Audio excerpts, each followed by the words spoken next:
Kwenye uchaguzi ujao 2027 huenda tukashuhudia ushindani mkubwa kati ya mbunge wa Embakasi na gavana mwenye kwa mamlaka ambaye ni Sakaja. Babu Owino tayari imetangaza 2027 atawania kiti cha gavana pale Nairobi. Hebu sikiza hiki alichokiongea pale Radio Maisha. Mimi ni the baddest boy, Eric Sabatu 16. Endelea kufuatilia, kutazama na kusubscribe Saba TV na Hot 216 ya kijanja saindi. Kulikuwa na ad hoc committee ilifomiwa na county assembly. Ndio. Walikuwa Mombasa wakarudi na report. Hiyo report ili recommend ya kwamba gavana afungwe, apelekwe kotini, afungwe kwa sababu hela ya Nairobi nafujwa, inaibwa. Umeona ripoti za DCI hapo awali.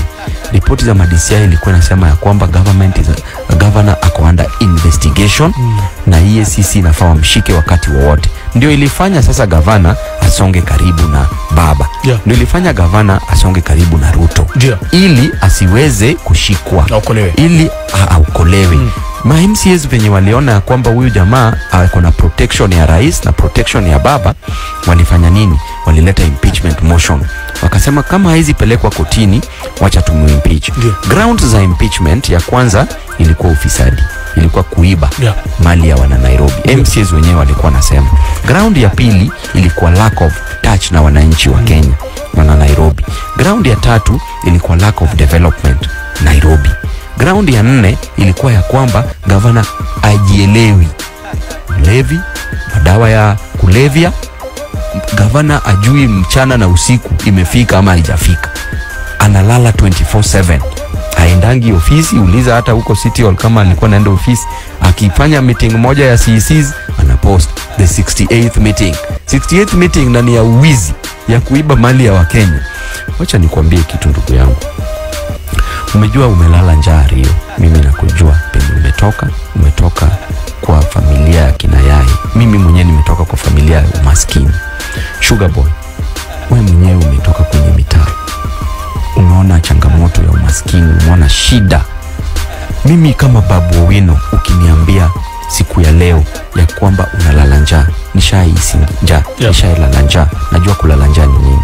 Ukiniambia mtoto wako ako nyumbani kwa sababu amekosa karo ya shule, najua kukosa karo ya shule ni nini. Ukiniambia uko jela, ndio maana mimi huenda kwenye kotini kutoa watu, mimi najua hata kulala jela ni nini. Nishaikuwa police cells, nishaikuwa kwenye jela, nikiuza changa, ninajua mimi changa ndio ilinilea. That's why mimi napenda kutoa watu wa changa kule kotini, na watu ambao wananyanyaswa. Lakini gavana wetu alienda primary school Aga Khan, high school akaenda Lenana, aka give up, university aka drop out, University of Nairobi second year.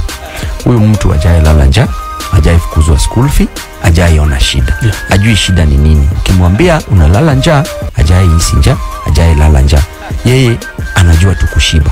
That's why achukui watu serious. Anashangaa kwani hii nchi binadamu anaweza lala njaa? Hii nchi mtu anaweza kosa school fee? Muulize